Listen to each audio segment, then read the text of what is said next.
Hi, this is Yaffi Lvova, registered dietitian nutritionist with Baby Bloom Nutrition, having a number of technical issues today. So we're going back to basics with Facebook Live from my phone. All right. So I first want to start by giving a big shout out to Super Healthy Kids. They shared my naptime nutrition from last week and got me a lot of attention, and that was really cool. I really appreciate it. So if you feel like my naptime nutritions are helpful, please share and get the word out. So today we're talking about height. Why are we talking about height? What does height have to do with nutrition? Well, so we talked about underweight 2 weeks ago. We talked about overweight last week. So today we're talking about height. And weight and height are indicators of health during childhood. And it's indications of proper nutrition. Is the nutrition the child is receiving enough to support their proper development? And generally, everything's fine. Kids grow at different rates. There are a lot of different factors impacting both height and weight.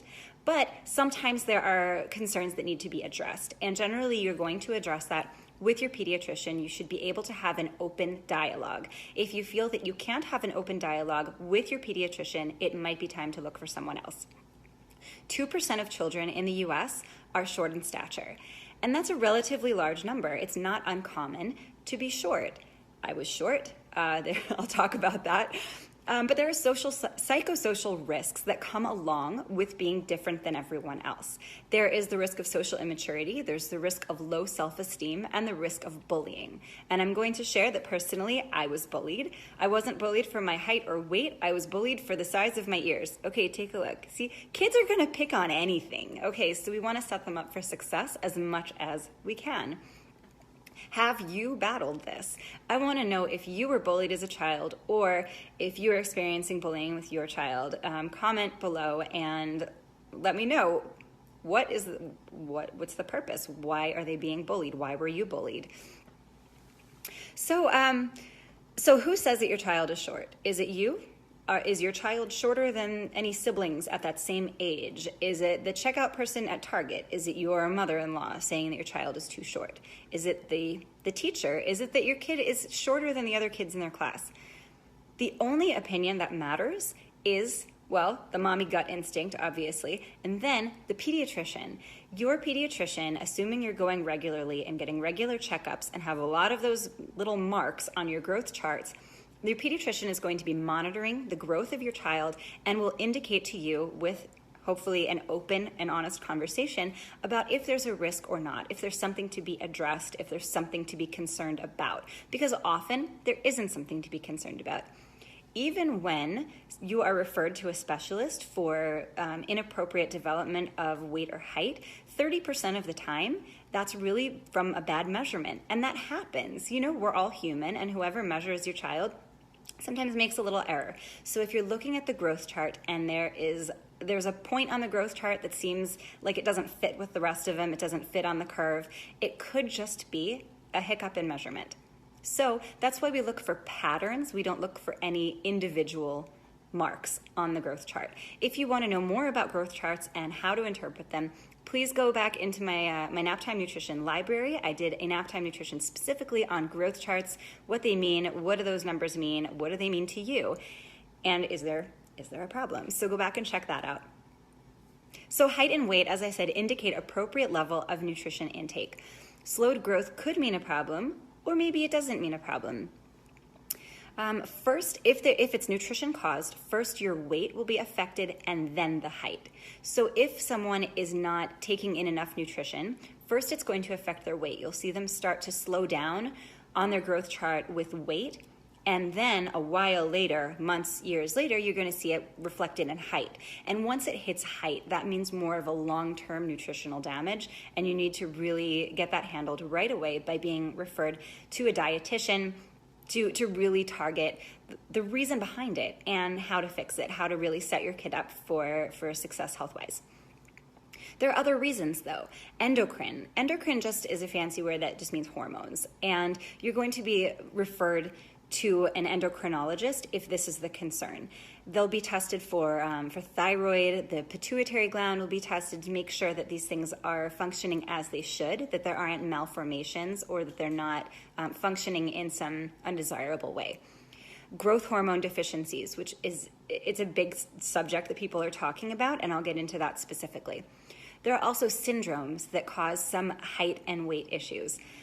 For instance, Prader-Willi syndrome, which just sounds like the worst thing in the world to me. It's where there's a genetic defect, I believe, on chromosome 15, where the child does not get a feeling of fullness, and they're constantly hungry. And it just sounds awful. Also, Down syndrome, you're going to have different rates of growth in both weight and height, and that's something that will be assessed by the pediatrician, but you're not going to be using the same growth chart, or there will be allowances made for the standard growth chart to account for the differences in chromosomes and how that affects their healthy development. It just looks different.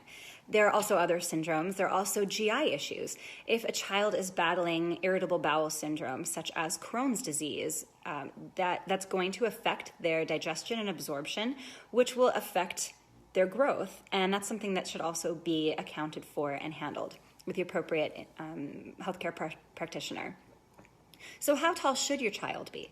There are calculations, something about the mother's height and the father's height, plus this divided by that. The thing is that there are a lot of factors that go into height. So you can use that as a guideline, and you can talk to your pediatrician about those numbers and what they mean to you. But the truth is that if you have a situation where the parents or other relatives grew up in a situation where they didn't have access to appropriate nutrition, their height might have been affected, and that has no bearing on the genes, which means that their height is not an indication of the child's height. So those calculations, you have to take them with a grain of salt as well. Times change and factors change. So when you have a concern, what's going to happen is you'll talk to your pediatrician. If your pediatrician shares in your concern, there will be labs taken to make sure that hormones are appropriate and other factors are developmentally appropriate. Radiology for bone age assessment. That means that they're going to take an x-ray and look at the bones and see how they're growing to see a bone age. The bone age is what age do the bones indicate the child is. With someone who is growing very slowly, the bone age is not going to be the same as their physical age.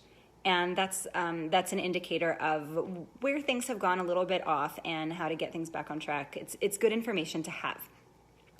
And the number one way to assess health in this regard is the growth chart, the growth velocity and pattern assessment. And the reason, and I'm bringing this up again, we're looking for patterns, not individual points on the growth chart. And for more information, really go back and check out that Naptime Nutrition on growth charts. I got more into it. So delays in growth, there are different reasons. There could be a familial or genetic component, which means that you have short parents, you have short children. And that's not a concern. That's totally healthy. There are different indicators of health for different kids. Meaning one child being the third percentile for height is perfectly healthy, and another, it could mean a problem depending on the other factors surrounding it. These points are never stories in and of themselves. You have to look at the full context, which is why it's important to discuss it with a doctor or a dietitian rather than discuss it with the Facebook world, because the doctor or dietitian who has your child's health chart is going to know all of those factors that contribute to their development and be able to take that into account when assessing their height and weight and other factors as well. So the one caveat with this, I thought this was fun, the catch down growth. If you have a baby who was born at a high weight, for instance, due to gestational diabetes, sometimes these babies are born at a little bit higher weight. They have catch down growth, which means that their weight will not reflect adequate growth, but in truth, they're just achieving their genetic potential, meaning that they were not really meant to be that size at birth, and they're really just regulating. And again, a doctor will be able to see what the history was and to interpret that and tell you that there really isn't an issue. When looking at the growth chart by itself, you would say, oh, there's a problem here. And that's why it's so important to be with a healthcare practitioner with whom you can have an open dialogue and you can talk about these things openly. Constitutional delays, that just means there is unexplained slow growth. The child is going to catch up to what they are supposed to be. Everything seems to be healthy. There's nothing really off. So if someone is constitutionally short, it means that they're short for a short amount of time, and then as they gain maturity, they will get to the height that they are supposed to be. It really is a variant of normal growth, and it's not a problem. Nutritional, and I talked about this a little bit before, it has to be corrected. If there's a problem where the child is falling off the chart height-wise, it needs to be addressed right away. We need to treat malnutrition. We need to do some nutrition counseling to make sure that things stay on track the way that you get them there. So hormones, this is the big thing. Does your child need growth hormone? Generally, no. Sometimes it's needed, but it's not that common, which is why when you put something on Facebook and say, does my child need growth hormone, it's really not the ideal circumstance for having that conversation. You want to have that conversation with your doctor or your dietitian. It's uncommon to have a growth hormone deficiency. It does happen. It just happens on Facebook a lot more often than it happens in reality. That's the truth. There are a lot of other symptoms that you can review with your pediatrician that are associated with growth hormone deficiency. And tests can confirm that. You also are going to have thyroid and gonadotropin levels tested as well, and that these just all impact growth. So the upshot is you want to have regular checkups. You want to have... Hi, William and Carmen. Thank you so much for joining me through my technological roller coaster. You want to have regular checkups. You want to have an open dialogue with your pediatrician. And if there is a problem, you want to get appropriate health. You want to be in contact with someone with the education, experience, credentials, supervision, who can really look at your case as a whole case and help you to move forward with your child in a healthy way, both psychologically and physically. So I'm going to do my outro now. And William and Carmen, you're just going to have to go back and watch the recording. But thank you so much for joining me again. So follow me on Facebook. I post a lot of recipes. Follow me on Instagram, where I post recipes that I've actually made. Follow me on Pinterest. I have a lot of information there for the entire perinatal and early childhood and early parenthood time, and all of thanks, I'm glad you watched the recording. So follow me on Pinterest. If you are a Phoenix area local, join me at Toddler Test Kitchen at the Howley Hart Children's Museum. Every Monday during the summer, we are going around the world twice. We just made baked falafel. It was delicious. We have other fun things on the menu. We have homemade from scratch ravioli. We have a patriotic fruit tart for the 4th of July. We've got a lot of fun stuff coming up. So join at hhcm.org/TTK. I will drop that link when I'm done broadcasting.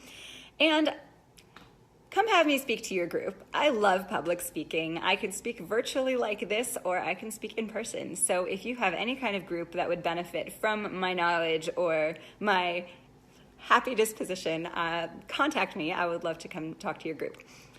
Like me on Facebook and Instagram for naptime nutrition notifications and events like Toddler Test Kitchen. Share this with someone you love. A lot of people have a lot of misconceptions when it comes to weight and height and childhood health in general. If you know someone like that, share this with them, and hopefully I'll be able to help them as well.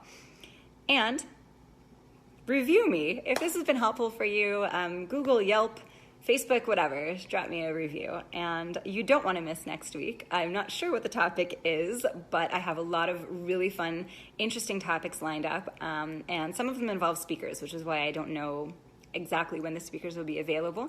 But I am here every Tuesday at 1 p.m. Arizona time, which currently is 1 p.m. West Coast time and 4 p.m. East Coast time, and I believe 9 a.m. Wednesday morning in New Zealand.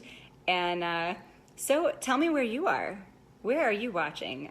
So drop me a line, drop me a comment, and I will see you next week for Nap Time Nutrition. You don't want to miss it.